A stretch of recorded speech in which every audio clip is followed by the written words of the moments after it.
Hello friends, आज हम salary का एक क्वेश्चन सॉल्व करेंगे। तो चलिए शुरुआत करते हैं। मिस्टर ए नाम का एक असेसी है। Status individual, A by 2021। Basic salary उसको मिला 160। डी ए 20,000 जो कि सी बी है। बोनस उसको मिला 15,000 का। ट्रेवलिंग अलाउंस उसको मिला है 12,000 का। और C E A children education allowance एक बच्चे के लिए उसको मिला है 4,000। Uniform allowance 9,000। Washing allowance 5,000। Conveyance allowance 15,000, जिसमें से उसने केवल 5,000 ड्यूटी के लिए खर्च किया है। उसको अकोमोडेशन प्रोवाइड करवाया गया है एम्प्लॉयर के द्वारा नासिक में, जिसके लिए एम्प्लॉयर ने रेंट पे किया है 70,000 का। कॉस्ट ऑफ फर्नीचर प्रोवाइडेड 80,000, जो उसको फर्नीचर प्रोवाइड किया गया उसका कॉस्ट है 80,000। Contribution to RPF by employer ने उसके खाते में 40,000 का कॉन्ट्रीब्यूट किया है RPF अकाउंट में। Interest on accumulated balance of RPF, जो उसका RPF था उसके ऊपर इंटरेस्ट उसको 18% के हिसाब से मिला है 36,000। हमें पता लगाना उसकी सैलरी कितनी है टोटल। तो सबसे पहले हम देखेंगे उसको बेसिक कितना मिला है, 1,60,000। उसको DA मिला है 20,000 जो कि CB है। बोनस 15,000 का। उसको ट्रेवलिंग अलाउंस मिला है 12,000 का। चिल्ड्रन एजुकेशन अलाउंस कितना मिला है, 4,000। अभी इसकी कैलकुलेशन देखते हैं कि कैसे करनी है। चिल्ड्रन एजुकेशन अलाउंस यानी 100 रुपये एक बच्चे का एक महीने के लिए, तो एक साल का हो गया 1,200 रुपये। ये अमाउंट एग्जम्प्ट है। टोटल मिला है 4,000। 4,000 में से हम 1,200 रुपये निकाल देंगे, ये बच गया 2,800 रुपये। तो 2,800 हम उसकी इनकम में ऐड कर देंगे। यूनिफॉर्म अलाउंस एग्जम्प्ट है अंडर सेक्शन 10(14) में।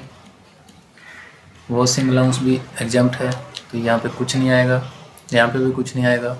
कन्वेंस अलाउंस 15,000 उसे मिला है और 5,000 ड्यूटी के लिए खर्च किया है। 15,000 में से 5,000 निकाल दीजिए, ये अमाउंट बच गया 10,000। ओके, तो 10,000 हम यहाँ लिख देंगे। ये 10,000। ये अब अकोमोडेशन उसको जो प्रोवाइड करवाया गया है उसकी कैलकुलेशन हम करते हैं कि उसमें 70,000 रुपये जो एम्प्लॉयर ने रेंट पे किया है उससे एम्प्लॉय को कितना बेनिफिट हुआ है। तो इसको एक बार हम यहाँ पे ऐड करते हैं। ये हो गया 2,19,800 रुपये। ओके, अब चूँकि उसे ट्रेवलिंग अलाउंस मिला है 12,000, चूँकि ट्रेवलिंग अलाउंस और मेडिकल रिम्बर्समेंट दोनों को मिला के स्टैंडर्ड डिडक्शन दिया जा रहा है, हम क्या करेंगे इसमें से -50,000 का उसको डिडक्शन दे देंगे, स्टैंडर्ड डिडक्शन अंडर सेक्शन 16। तो ये अमाउंट बच गया 1,69,800। अब हम ऐड करते हैं जो उसको अकोमोडेशन दिया गया है उसका प्रीक्विजिट्स। वैल्यू कितनी है, वैल्यू ऑफ अकोमोडेशन या तो 15% ऑफ सैलरी या rent paid, which ever is less. मतलब इन दोनों में जो कम आएगा वही।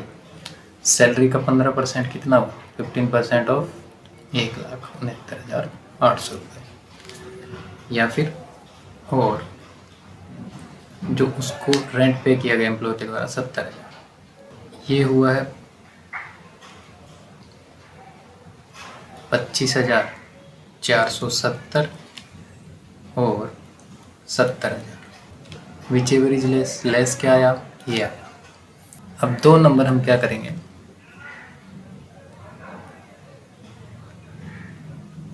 उसको जो कॉस्ट ऑफ फर्नीचर प्रोवाइड करवाया गया, कॉस्ट ऑफ फर्नीचर। चलिए अब आते हैं कॉस्ट ऑफ फर्नीचर पे। 2 नंबर कॉस्ट ऑफ फर्नीचर 80,000 @ 10% निकालेंगे हम इसका, ये आ गया 8,000 रुपये।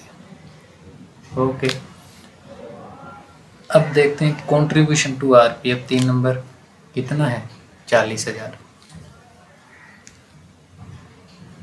कंट्रीब्यूशन टू आरपीएफ होता है, एग्जेम्प्ट होता है 12% ऑफ सैलरी, 12% ऑफ सैलरी।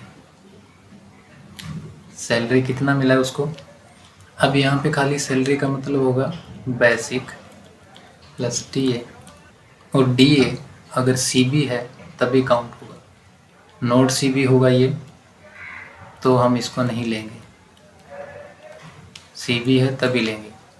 तो 12% ऑफ इसका बेसिक है 1,60,000 और 20,000 उसको डीए मिला है, दोनों कितना हुआ 1,80,000।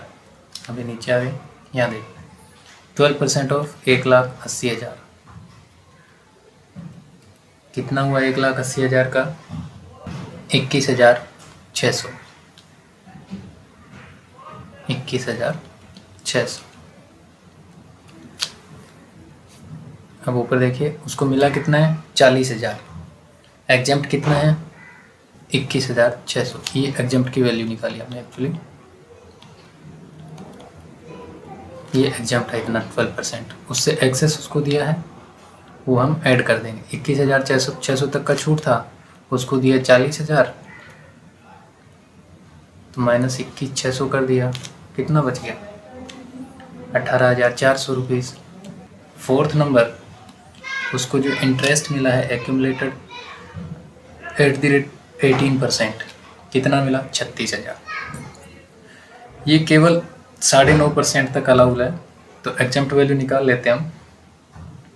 एग्जेम्प्ट है 9.5% तक, 9.5% तक मिला कितना है 18%, एक्सेस कितना हुआ, एक्सेस हुआ 8.5%, टोटल कितना है अमाउंट 36,000, 18% का वैल्यू 36,000 है, एक्सेस कितना है 8.5%। तो हम क्या करेंगे 36,000 है टोटल किसका वैल्यू 18% का, तो 8.5% का कितना हुआ 8.5% का हुआ 17,000। तो ये 17,000 भी उसकी सैलरी उसकी इनकम में ऐड हो जाएगा। तो उसकी टोटल इनकम कितनी हो गई अभी हम देख लेते हैं, यहाँ पे लाइन मारते हैं एक, ओके हमें क्या क्या ऐड करना है, ठीक है 1,69,800, ओके वैल्यू परक्विजिट्स एक नंबर की कितनी आई थी 25,470, कॉस्ट ऑफ फर्नीचर उसको 8,000 का बेनिफिट मिला, 18,400 रुपये उसको आरपीएफ का, और 17,000 उसको इंटरेस्ट, ओके ये उसको टोटल मिल गया। इसको ऐड कर लेते हैं, ये टोटल हो गया है 2,38,670, तो ये उसकी आ गई है टोटल सैलरी, ओके 2,38,670। एक बार फिर से देख लेते हैं, बेसिक कितना था उसका 1,60, इसको ऐड किया हमने सबसे पहले, डीए 20,000 का, बेसिक 1,60 ये वाला, ओके 20,000 डीए उसका, 15,000 उसको बोनस, ट्रैवलिंग अलाउंस 12,000, 2,800 रुपये उसको चिल्ड्रन एजुकेशन अलाउंस के आए, चूँकि चिल्ड्रन एजुकेशन अलाउंस 100 रुपये एक महीने का एक बच्चे का, तो 12 महीने का कितना हुआ एक साल का 1,200 रुपये, इतना एग्जेम्प्ट है, ये एग्जेम्प्ट वैल्यू है। टोटल उसको मिला था 4,000, ठीक है 4,000 में से हम 1,200 निकाल देंगे तो कितना बचेगा 2,800 रुपये, ये 2,800 रुपये उसकी सैलरी में ऐड हो जाएगा, तो इसीलिए हमने यहाँ पे 2,800 लिखा। ये उसकी कैलकुलेशन है 100 रुपये पर मंथ का, तो 12 महीने का कितना हुआ 1,200, टोटल मिला 4,000, 4,000 में से 1,200 निकाल दिया तो कितना बचा 2,800। यूनिफॉर्म अलाउंस एग्जेम्प्ट है टोटल सेक्शन 10(14) में, ठीक है यूनिफॉर्म अलाउंस एग्जेम्प्ट है तो वॉशिंग अलाउंस भी एग्जेम्प्ट है 10 अंडर सेक्शन 14 में।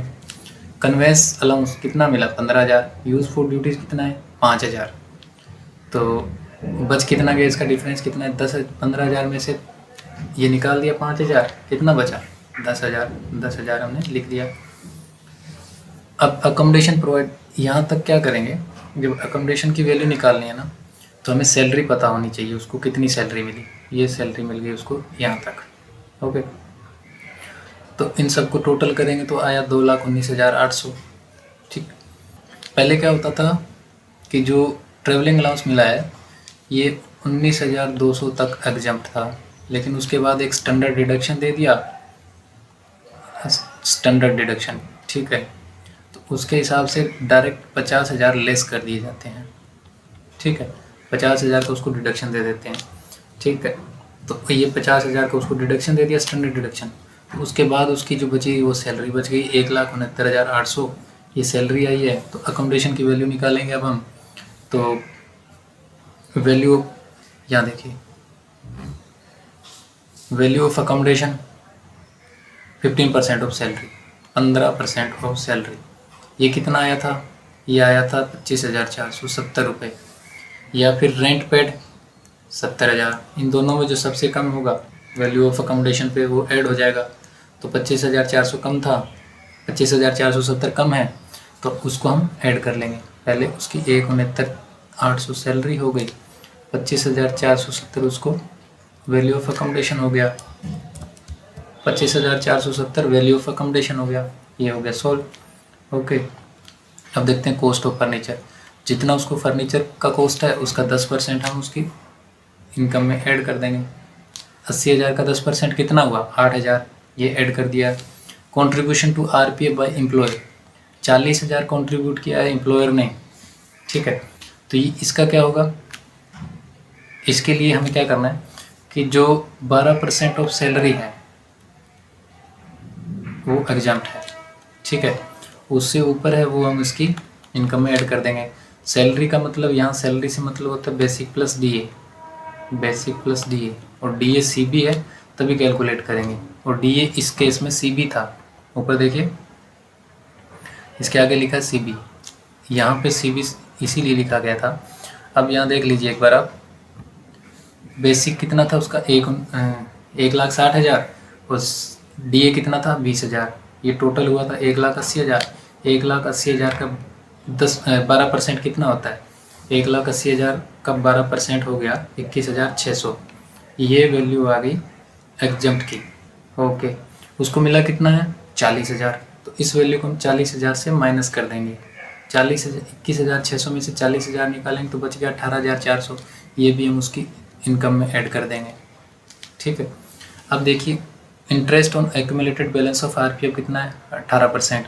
18% से कितना पे किया 36,000, लेकिन छूट कितना, एग्जम्पशन कितना मिलता है 9.5% का, उससे ऊपर कितना है, इसमें डिफरेंस कितना हुआ 8.5% का। तो 36,000 का 8.5% कितना हो गया 17,000, ये भी हम उसकी इनकम में ऐड कर देंगे। जब इन सब को ऐड करेंगे तो ये आ गया 2,38,670, यही उसकी टोटल इनकम बोलेंगे हम। टोटल इनकम बोलिए, टैक्सेबल इनकम बोलिए इसको। तो आज हमने क्वेश्चन को सॉल्व करने की कोशिश की, आपको समझ आया होगा। अगर इसमें किसी भी जगह पे आपको दिक्कत है तो आप मुझे कमेंट करके बता सकते हैं, मैं उसको समझाने की कोशिश करूँगा। मेन यहीं पे प्रॉब्लम आएगी किसी को आती है तो इसमें। ठीक है, एकोमोडेशन का मैंने बता ही दिया, 70,000 पे किया था, और इसके लिए क्या करते हैं 15% सैलरी निकालते हैं, अकोमोडेशन के लिए 15% सैलरी। ठीक है, जो वैल्यू आएगी वो उसको बेनिफिट हुआ। कॉस्ट ऑफ फर्नीचर के लिए सीधा 10% निकालेंगे। कंट्रीब्यूशन टू आरपीएफ 12% तक छूट है, उससे ज़्यादा जितना बचेगा वो ऐड कर देंगे। इंटरेस्ट 9.5% तक छूट है, जितना ज़्यादा है वो ऐड कर देंगे, इससे ज़्यादा जितना भी होगा ऐड कर देंगे, और फिर टोटल को फिर हम इस सब का टोटल कर लेंगे। तो इस हिसाब से 2,38,670 रुपये उसकी टोटल इनकम हो गई। ओके, तो मिलते हैं अगली वीडियो में, तब तक के लिए बाय बाय।